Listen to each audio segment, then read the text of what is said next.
안녕하세요. 반갑습니다. 리트리입니다. 오늘은 신길 뉴타운 마지막 퍼즐이자 얼굴 마담, 그리고 남서울 아파트로 더 유명한 신길 19역의 사업성 분석부터 안전 마진까지 아주 상세히 분석해 보도록 하겠습니다.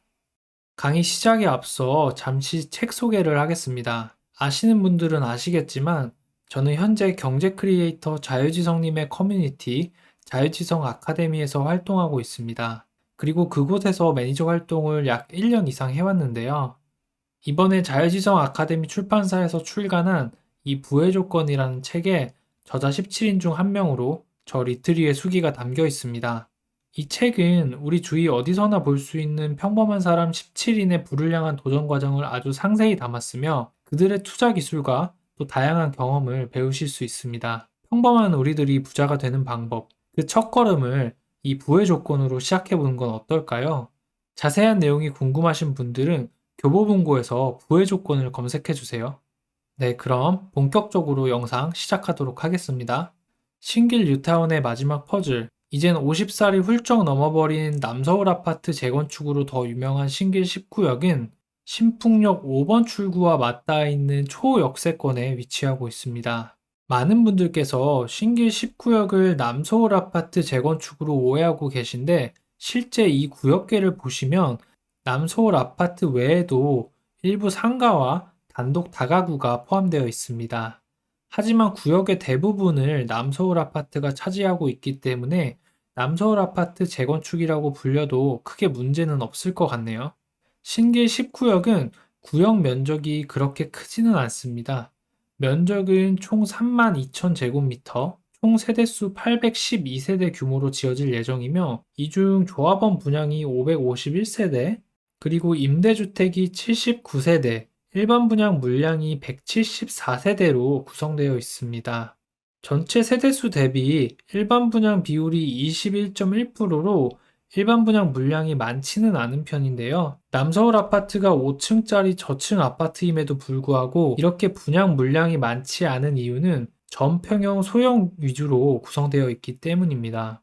남서울 아파트에서 가장 큰 평수는 20평형이며 대부분이 15평에서 16평으로 구성되어 있기 때문에 사업성이 좋지 않은 편이며 이는 뒤에 비례율에서도 확인하실 수 있습니다. 비례율에 대해선 영상 뒤쪽에서 더 자세히 설명드리도록 할게요.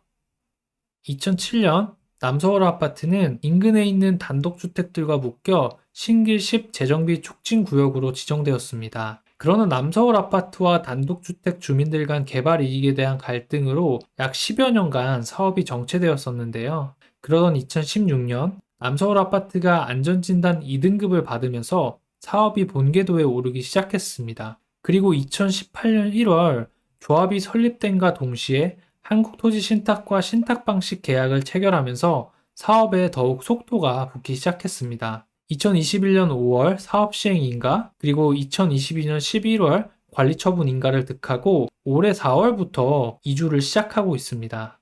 그 이후 사업 일정을 예측해 보면 이주 및 철거에 약 1년 6개월 정도가 소요된다고 판단되어 2024년 10월쯤에 착공이 예상되며 공사기간 3년 6개월을 가정했을 때 2028년 4월쯤 입주가 가능할 것으로 보입니다.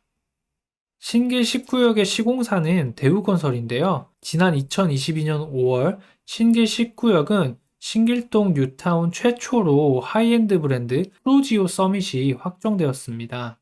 이 기사에 따르면 당시 대우건설이 중흥그룹에 인수된다고 알려진 뒤에 일부 조합에서 시공권 해지를 압박받자 신길 19역에서 대우건설에 썸밋을 요청했고 이를 대우건설이 받아들인 걸로 보입니다. 뿐만 아니라 신길 19역은 재개발이 아니라 재건축이기 때문에 재건축 초과이익 환수금을 내야 하는 숙제를 안고 있어요. 그래서 하이엔드를 고급화시켜 공사비를 높이고 이를 개발비용 공제 항목에 포함시켜 재건축 초과이익 환수금을 낮추는 효과도 함께 누릴 수 있게 되었습니다. 그러면 본격적인 사업성 분석에 앞서 입지를 한번 살펴볼게요. 먼저 교통 부분인데요. 신길 19역인 7호선 5번 출구 호역세권에 위치하고 있습니다. 실제 5번 출구에서 나오면 남서울 아파트 입구로 바로 진입할 수가 있어요. 그리고 7호선 신풍역을 기준으로 동쪽으로는 강남, 서쪽으로는 가산 디지털 단지로 도달 가능하며 북쪽으로는 여의도의 진입도 용이합니다.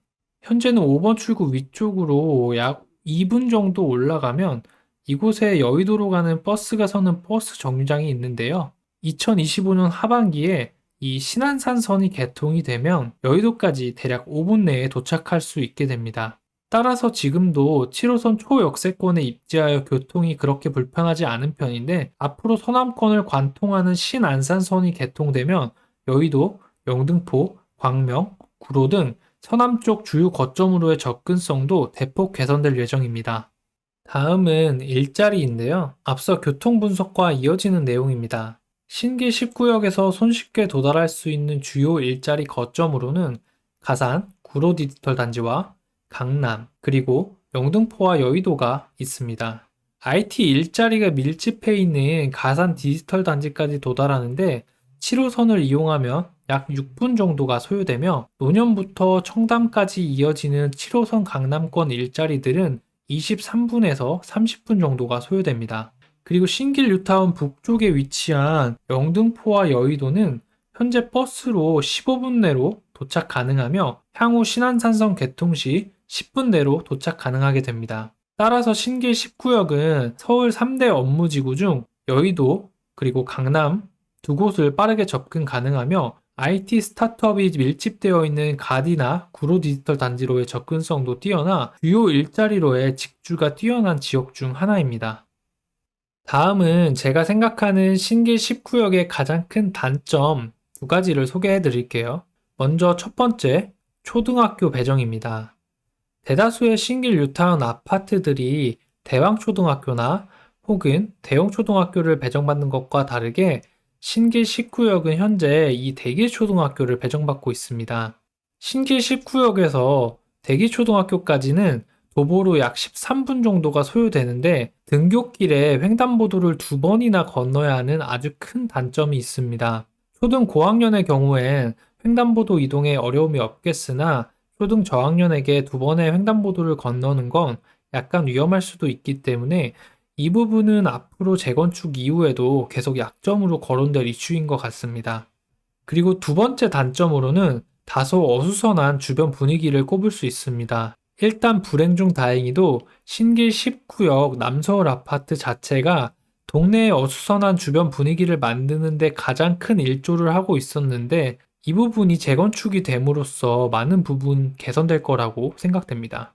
그리고 신풍로 기준으로 이 남쪽은 아직 개발이 되지 않은 상황입니다. 그러나 이 지역들은 신풍역 지구 단위 지역으로 지정되어 상업, 업무, 문화, 복지 등 지역 중심 기능이 도입될 예정이며 신풍역 2번 출구에 역세권 청년주택 건물이 지어지고 있는데 이곳에도 근린생활시설이 대거 추가될 예정이라 인프라 개선이 예고되고 있습니다. 따라서 현재의 단점 어수선한 주변 분위기는 지금 당장 주거지역으로 평가받을 때 크나큰 단점으로 적용하겠지만 앞으로 환승 역세권을 위한 지구단위 계획 개발이 다수 예정되어 있기 때문에 부족한 인프라와 어수선한 분위기는 상당 부분 개선되지 않을까 싶습니다. 이제부터 신길 10구역 사업성 분석을 본격적으로 한번 해볼게요. 이 왼쪽에 보이시는 사진은 제가 신길동 부동산에서 직접 소개받은 남서울 아파트 84A 타입 배정 매물입니다. 이 매물에 관한 내용을 오른쪽 표에 보기 좋게 정리해 봤는데요.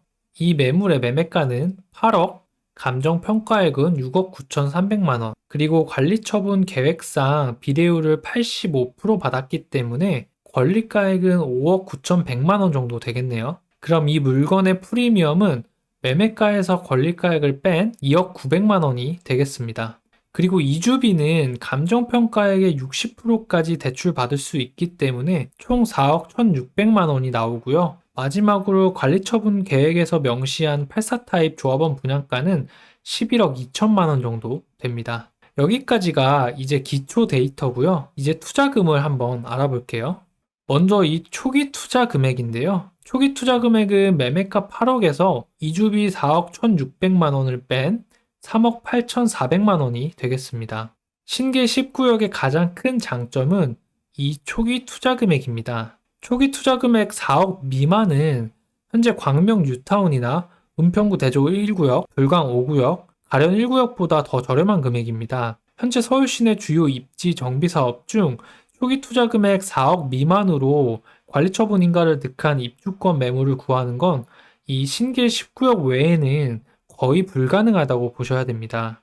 그렇기 때문에 비례율이나 총 투자 금액, 이주비 대출 이자와는 별개로 이 신길 10구역의 매력 포인트를 꼽아보라면 단연 초기 투자 금액이 될 것입니다. 다음으로 추가 분담금은 조합원 분양가 11억 2천만 원에서 권리가액 5억 9,100만 원을 뺀 5억 3천만 원이 되고 총 투자 금액은 매매가와 추가 분담금을 합한 13억 3천만 원이 됩니다. 이 13억 3천만 원에는 재건축 초과이익 환수금은 제외되어 있습니다. 그래서 여기까지가 부동산에서 브리핑받은 매물 자료를 바탕으로 기초 데이터랑 투자금을 정리한 내용이고요. 다음 장부터 이 비례율에 대해 조금 더 상세히 알아보도록 할게요.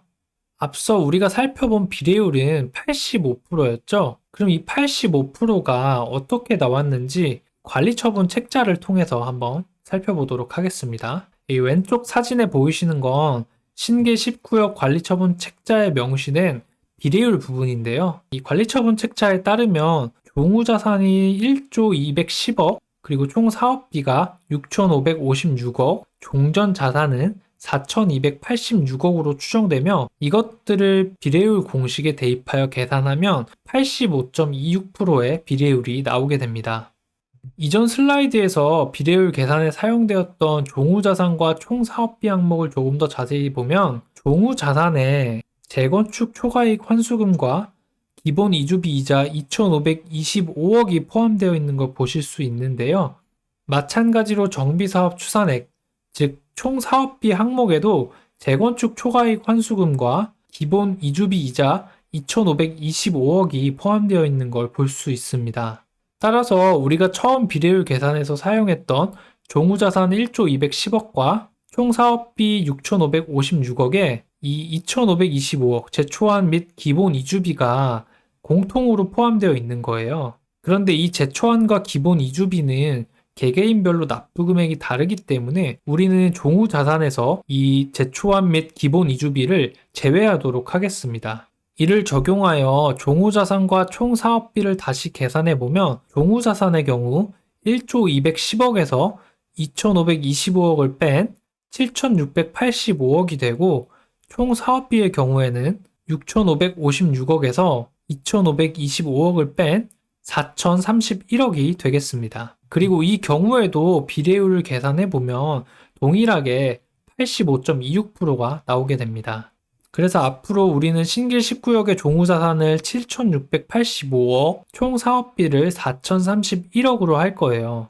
종우자산과 총 사업비에 똑같이 이 재초안 및 기본 이주비 비용이 포함되어 있었기 때문에 이를 제외시켰고 변경 후에도 비례율은 85.26%로 똑같다는 걸 기억해 주세요.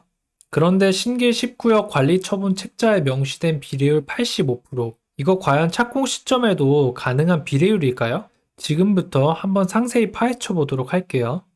먼저 총 사업비부터 한번 점검해 보겠습니다. 왼쪽에 보이시는 사진은 관리처분 책자에 명시된 이 총 사업비 목록인데요.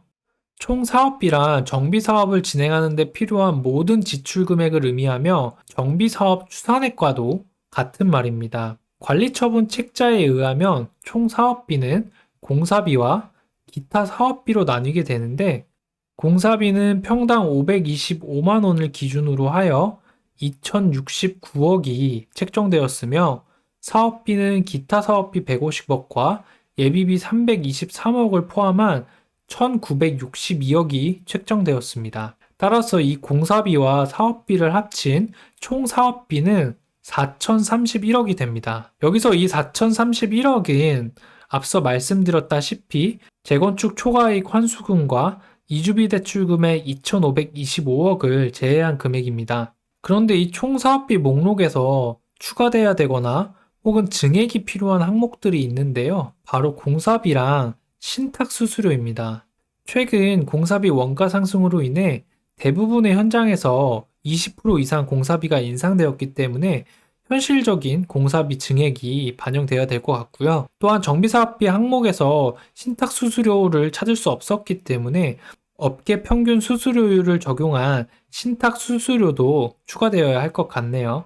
공사비 증액과 신탁 수수료 추가는 결국 총 사업비 증가로 연결되는데, 우리는 이 증액된 사업비를 기존 사업비에 포함된 기타 사업비 150억과 예비비 323억을 통해 일부 상쇄할 수 있을 것 같습니다. 그래서 이 부분을 3번 예비비 및 기타 사업비 사용으로 표현했습니다.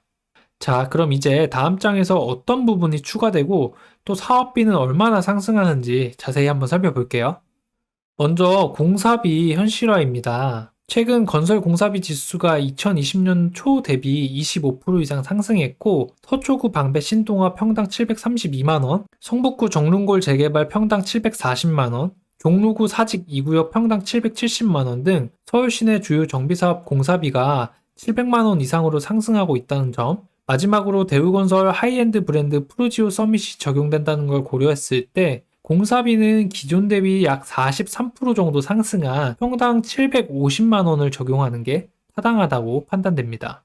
그리고 신탁 수수료는 총 매출에 업계 평균 수수료율 3%를 적용하여 계산하려고 하는데요. 여기서 총 매출이란 종우자산평가액과 동일하므로 우리는 신탁 수수료를 종우자산평가액의 3%로 계산합니다. 여기까지가 이제 사업비 추가 항목이고요.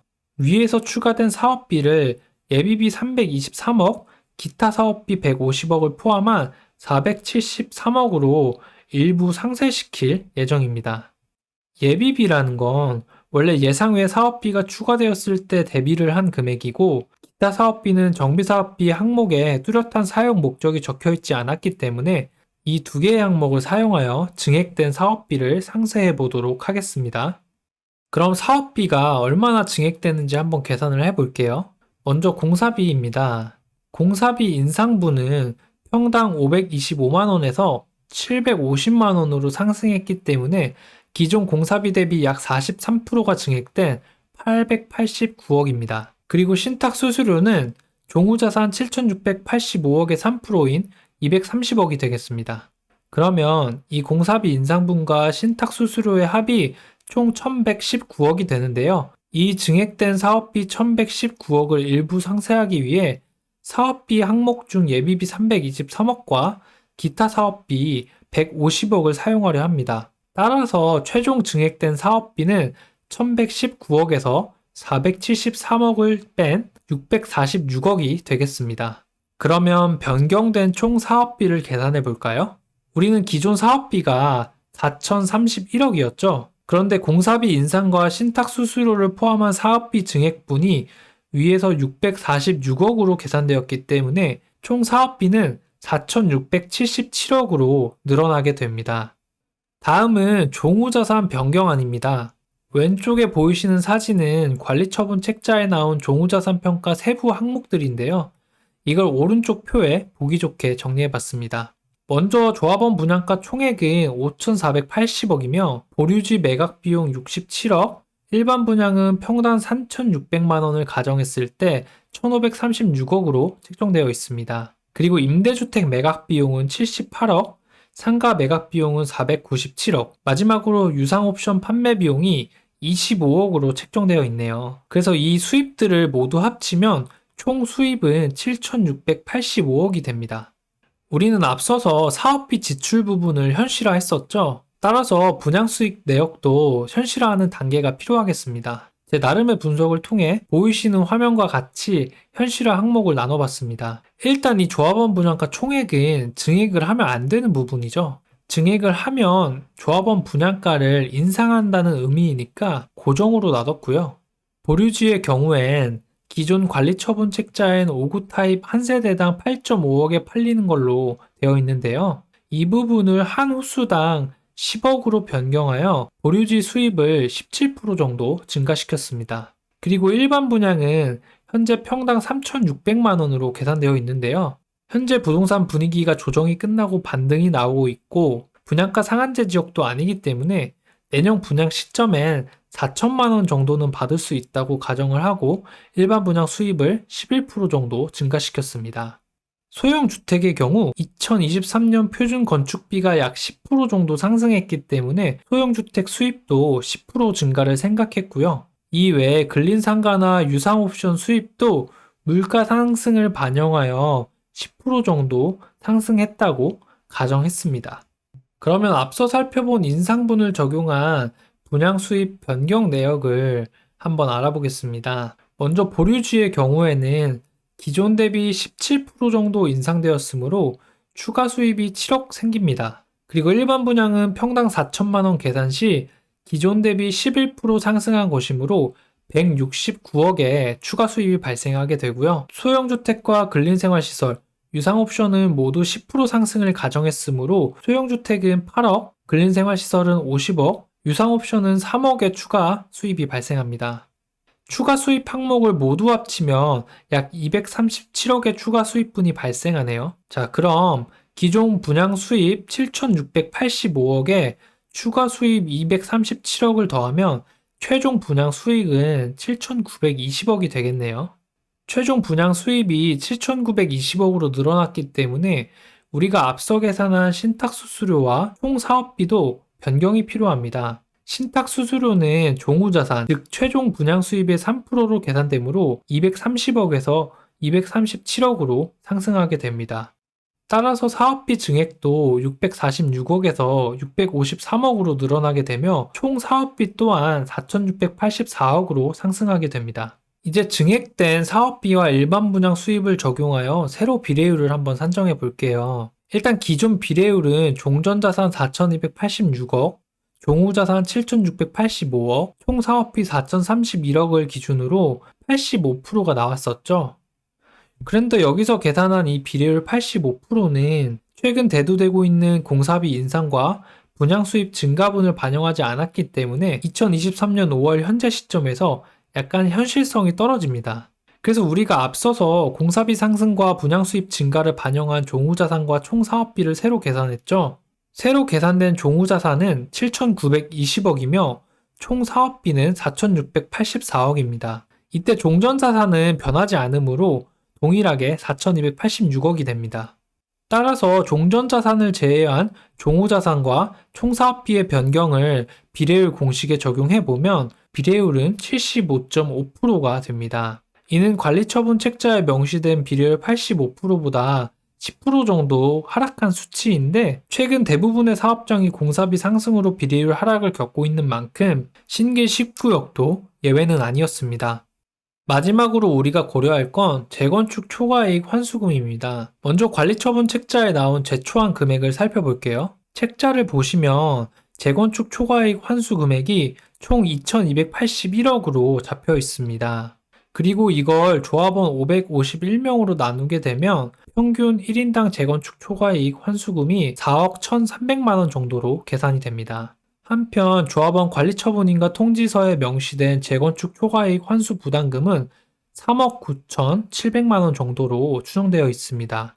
이 두 개를 모두 종합해보면 현재 조합에서 러프하게 계산한 재건축 초과이익 환수 부담금은 1인당 약 4억 정도로 계산이 되네요. 그런데 만약 실제 재건축 초과이익이 4억이면 사업이 진행이 될 수가 있을까요? 대부분의 조합원들이 새 아파트를 받기 위해서 추가 분담금을 수억씩이나 더 내야 하는 상황에서 재건축 초과이익 환수금액 4억이 추가된다면 더 이상의 사업 진행은 불가능하다고 보는 게 맞다고 생각됩니다. 따라서 저는 조금 더 현실적인 재초안 금액을 계산해 볼까 하는데요. 다음 장부터 신길 19역 재초안 계산 과정을 상세히 말씀드려 보도록 할게요. 먼저 지난해 9월 국토부에서 발표한 재건축 부담금 합리화 내용을 간단히 짚고 넘어가 보도록 하겠습니다. 이 재건축 부담금이란 건 재건축을 하며 발생한 초과 이익에 구간별 차등 부가율을 곱하여 분담금을 구하고 이를 정부가 환수하는 제도인데요. 기존 재건축 부담금 제도는 최근 집값 상승 등 시장 상황 변화에도 불구하고 과거 기준을 그대로 적용하다 보니 불합리한 수준의 부담금이 산정되는 문제가 발생했습니다. 그래서 지난해 9월 정부는 재건축 부담금 합리화 방안을 발표했는데요. 주요 내용은 부과 기준과 부과 시점 변경입니다. 먼저 이 부과 기준으로 한번 살펴보면요. 면제 금액을 기존 3천만 원에서 1억으로 상향했으며 부과율 결정의 기준이 되는 부과 구간도 기존 2천만 원에서 7천만 원으로 확대했습니다. 또한 부담금을 결정하는 기준이 되는 초과이익을 계산할 때 원래 추진위 구성 승인일부터 산정하고 있었는데 이를 조합 설립 인가일로 부과 시점을 변경했습니다. 정리하면 부과 기준과 부과 시점을 변경하여 재건축 부담금 산정을 보다 합리적으로 조정하고자 한 방안이라고 생각하면 될 것 같습니다. 물론 이 정책이 아직 법안 통과가 되지 않았어요. 그러나 최근 발표된 기사를 보면 조만간 법안 통과가 될 것 같다는 생각이 듭니다. 기사 내용을 잠시 보면 법안 통과를 반대하는 야당도 부담금 감면 자체에 대해 반대하는 것은 아니어서 개정안 처리가 불가능하진 않을 것이라는 관측이 나온다. 오히려 일부 야당 의원들은 20년 이상 초장기 보유자에 대해선 감면 혜택을 확대해야 한다고 주장하고 있어 감면 범위가 정부안보다 확대될 가능성도 있다 라고 표현되어 있습니다. 이처럼 재건축 초과이익 환수 완화 법안은 조만간 법안 통과가 될 것이라 예상하며 우리가 신길 19역 재초안 금액을 산정할 때도 완화된 부담금 제도를 가정하고 계산해 보겠습니다. 우리가 재건축 부담금을 산정하려면 먼저 재건축을 하며 발생한 재건축 초과이익을 계산해야 되는데요. 여기서 말하는 이 재건축 초과이익이란 무엇이냐면 종료 시점 주택가액, 다시 말하면 준공 시점의 주택가액에서 개시 시점 주택가액과 정상 주택가격 상승분, 그리고 개발 비용을 모두 제외한 금액을 말합니다. 그러면 먼저 신길 19역의 종료 시점 주택가액을 한번 계산해 볼게요. 종료 시점 주택가액이란 준공이 될 때 그 아파트의 모든 주택 가격을 합친 것과 동일한 의미인데요. 여기서 모든 주택이란 조합원에게 할당된 주택, 일반 분양자에게 할당된 주택, 그리고 보류지와 임대주택이 해당되겠습니다. 조합원 분양 주택 가액은 준공 당시 평당 5천만 원을 기준으로 했을 때 8,220억이 계산됩니다. 그리고 일반 분양과 보류지, 소형 주택은 분양 시점의 분양가격 총액으로 계산되기 때문에 앞서 우리가 종후자산 계산 시 사용했던 금액 그대로를 차용하겠습니다. 따라서 이 금액 모두를 합해보면 종료 시점 주택가액은 1조 85억으로 계산되네요. 다음으로 개시 시점 주택가액을 계산해 보겠습니다. 이 개시 시점 주택가액이란 조합 설립 인가일을 기준으로 구역 내 모든 주택 가격의 합을 의미하는데요. 이를 구하기 위해서 우리는 종전 자산을 활용해 보려 합니다. 이 종전 자산이라는 건 사업 시행 인가일을 기준으로 구역 내 모든 자산의 가치를 합한 가격과 같죠? 그리고 신길 19역의 사업 시행 인가일은 2021년입니다.